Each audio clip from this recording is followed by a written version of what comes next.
Welcome to the Purpose and Profit Club podcast for nonprofit leaders, mission-driven creatives, and social entrepreneurs. Get ready to stop dreaming and start doing. Here, ideas become action. We prioritize purpose and profit. You ready? Let's go. We've been doing some gardening around the house, and whenever my kids go to water the plants in the yard, I always tell them, water the ones that look like this. And I make this like shoulder drop, sad kind of look. And I literally make my shoulders smaller, my body shorter, my head down, my face sad. And I'm like, those are the ones. I'm like, that hydrangea in the front, give that one water, right? And they know immediately what I mean. If they don't know what a hydrangea is, they know by what I've described which ones need the water. How do they know that? They know which ones are literally sad. I sometimes will say the ones that look sad, right? They're shrinking. I want to talk about this concept of shrinking today. How does shrinking show up for us, social impactors, and what we can do to stand tall, to step into it? So I use this example of a hydrangea because we just planted quite a few in our yard, and one of them is like shrinking. Like I hit it with some water, it perks back up. Then I walk in the house, it goes back down, right? The other ones seem to be doing okay, but this one needs a little more nurturing. It needs a little bit more love, okay? So what is shrinking? Shrinking is when you give up too soon. You give up before you really planned on giving up. It's when you tell yourself internally some sort of flavor of it's not working. You stop right before the momentum kicks in. This is something I've seen before, right? Like you just missed it. It's like people were starting to catch on and you gave up, right? It's kind of like petering out. Maybe you're thinking this is as good as it's going to get. And so you just kind of shrink. Another way it shows up is when you shrink into the background. Like you had planned to do this big campaign, right? Or you plan to do this big launch, or you plan to do this. This was the week I was going to, make those asks or make those calls or send those emails. I was going to come in hot. And then, I got a little bit of objections or something got in the way. I encountered some obstacles and I shrink into the background, right? And what it looks like is maybe you give yourself a lot of busy work instead. So you can still say you worked for the week, but it's a lot of busy work. It's a lot of passive action work. Okay. And maybe when you're shrinking, or like the cause behind you shrinking, is you're worried about being judged.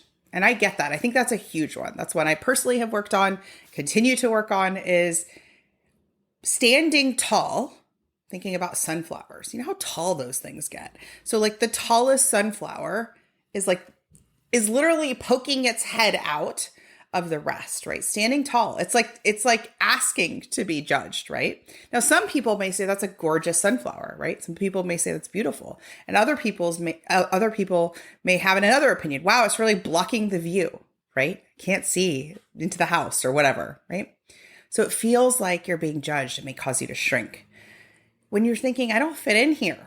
If you've ever walked into a networking or an event or anything where you're like, oh my gosh, these are not my people. I've said that before. These aren't my people. I don't belong here. I feel overwhelmed. I feel like I'm not sure what to say. Shrinking. Okay. When you think you're going to get it wrong in a pitch meeting or a prospect meeting with a donor, a funder, right? Like a discovery meeting. And you're like, again, you're thinking, oh, I feel really intimidated, or I don't feel prepared. I don't know the right things to say. Shrinking, right? So what do you end up doing? You end up proving it true. You end up proving it true because you actually dim your light. You actually turn down the volume of you and the flavor of you, and you actually start showing up as this watered down kind of, sad version, right? It may not be overtly sad, but you get me. It's a watered down version. Okay. You're literally less you in this process. You're less magnetic. You're less energetic.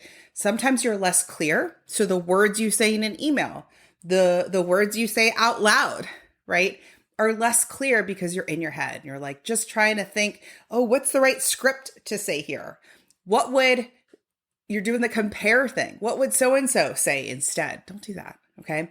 It ends up being less compelling and less inspiring. First thing I want to do is say, super normal. Everyone has had a flavor and deals with a flavor of shrinking in their life. It's very, very common. And if you think you don't, look for it. And if you think, well, not so-and-so, they're at the top of their field, or they're the expert at blah, blah, blah, I would dare you to ask them, like, hey, do you ever feel kind of like you don't know what to say, or you feel kind of wobbly, or you feel worried, or you feel judged? See what they say, okay? See what they say.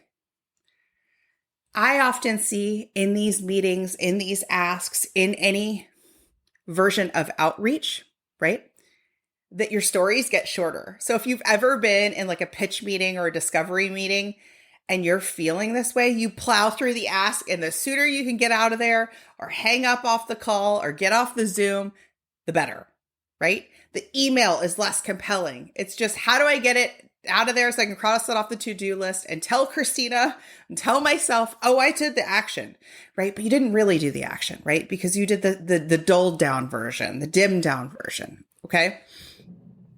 So don't do that, okay? It was making me think, as I was thinking about this concept of, I know there was some show, and I don't remember what show, but it's like, imagine you're running and you're going out for a jog, and you pass by like your neighbor who's walking a dog, and you pass by the mail carrier, right? And they're waving, and then you hit a corner and no one's on that next street, and you just stop jogging and you just start walking, right?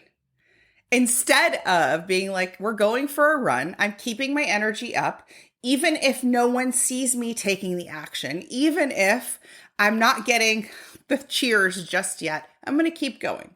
Now, if I need to walk at some point, I'll let myself walk. It's not about that, right? It's not about like grinding through it.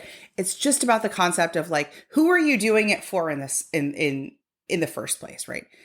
We're showing up, standing tall. We're showing up in your unique voice. We're showing up, telling the stories that connect with people, that help people, that come in service, right? That make your world better. You're doing it in service of other people, right? Even if your neighbor isn't seeing you, even if, right? And so oftentimes I see people, because we're siloed off, right? We work from home. We're working, heads down. We have small teams. Maybe you're even a solopreneur. You have a small staff, right? So no one's really saying, hey, did you send that fourth email? Did you follow up with the third call, right? And so you just round that corner and you just kind of peter out, right? That's shrinking. No, don't do that, okay? When you stay in high energy or high belief, what happens then is you end up not doing it alone. So it's like, when you stay in high energy or high belief, maybe you've got a board that's behind you. Maybe you've got volunteers that's behind you. Maybe you just have some friends who are like, hell yeah, you're doing it. I have no idea what exactly you do day to day, but I see you. I know you are doing it because you're telling them, you're celebrating the wins, right? You're telling them. They may not know exactly what it's like to pitch a funder. They may not know exactly what it's like to build a street team. That's okay, right? But they're with you, okay? You stand taller. You stand taller like a flower, right? Like that hydrangea. Made me think about the David Beckham documentary. If you haven't seen it, it's on Netflix. It's really, really good. Coming from somebody who knows almost nothing about soccer. I know about the Spice Girls, so I know about Victoria Beckham. But even that, she was so private. I feel like historically it was such an eye into their life and their marriage and her support of him. And it was really, really good. And one of the things that I think so many people took away from it, including myself, was just like, holy crap, I had no idea how much he was hated. I had no idea how much he had dealt with people actively just telling him how awful he was, right? Telling him how much they didn't want him on their team, telling him how much they didn't like him, and how he was hated for like 2 years straight, and how he just kept going. And not only kept going in the sense of, well, I'm walking, kept going in training, in running, in standing tall, kept going, I'm going to figure this out. This is what I was meant to do. And even though I have a large group of people who don't want me here, or don't think I belong here, or don't think I'm great at soccer, I'm gonna keep going. It was really, really inspiring. And those are the people who are at the top of their game, whether they're athletes, or they're anything, whether they're founders, right? they often have taken just platters and platters and platters of rejection. They've taken in a lot of the rejection, but they haven't made it mean something horrible about them. So it makes me think of Sara Blakely, right? Who went door to door selling fax machines. That was her job before she founded Spanx. She had this big idea about footless pantyhose, and everybody told her it was dumb. Everybody told her it was a terrible idea. She was like, this has legs. This works. I know this has legs. I know this is something. She was inventing a product for the first time that didn't exist. There was no social proof that this was something that was going to, again, be a $1 billion company. She never took investment seed money, right? What did she have? She had people, vendors, manufacturers telling her, no, I'm not making that. No, I'm not making that. No, I will not do a run for you. That's dumb. And what did she say? She had to stay in integrity with herself, manage her internal self-talk, and say, I'm going to keep going, right? I'm not going to go to these pitch meetings and tell a flavor of her invention that is watered down, less compelling, less clear, less magnetic. No, I'm going to go full court press in these pitch meetings. I'm going to find the buyer of Neiman Marcus. I believe that is who finally, that was like the turning point, is getting on the phone with the buyer of Neiman Marcus and being magnetic, all in, right? Imagine if she made that exact same phone call, but was the thirsty hydrangea, was watered down. Hey, I've got these painting. Oh, you don't want them? Okay, bye. Right? Of course she would have heard another no. Think about how she refined her pitch along the way because she heard all those no's. Same thing. Think about how good David Beckham got at winning and losing and getting better and becoming a team captain and communicating and handling all of the failures because of the triumphs and vice versa. Like, you literally get better at it, right? The difference for me from people, whether or not they're a celebrity, doesn't matter, right? Doesn't matter. It matters whether or not you are a success story to you, whether you are top of your field, whatever that goal is, whether or not you feel like you're treading water, or you're really hitting where you want to be, right? Is that internal self-talk and the people you keep around you, okay? So what that looks like is, for many of us who are, again, solopreneurs, or many of us who have small teams, you may say to me, Christina, I don't have a lot of people who are like with me along on this campaign and we're doing it together. That's okay. Okay. That's okay. The first place starts with you. It goes inward. Don't wait for everybody's approval. You've got to stand tall in yours. Even when somebody tells you, you blew that, or no, it's a no, or whatever flavor. About every week, I get some sort of unhelpful comment, whether it's on a webinar, whether it's in an email, like whatever, right? That's okay. I'm willing for some people to say, you know, here's an unhelpful criticism, right? That's okay. Those aren't my people, right? That's okay. In order to make sure that I help people just like you get to where you want to be, right?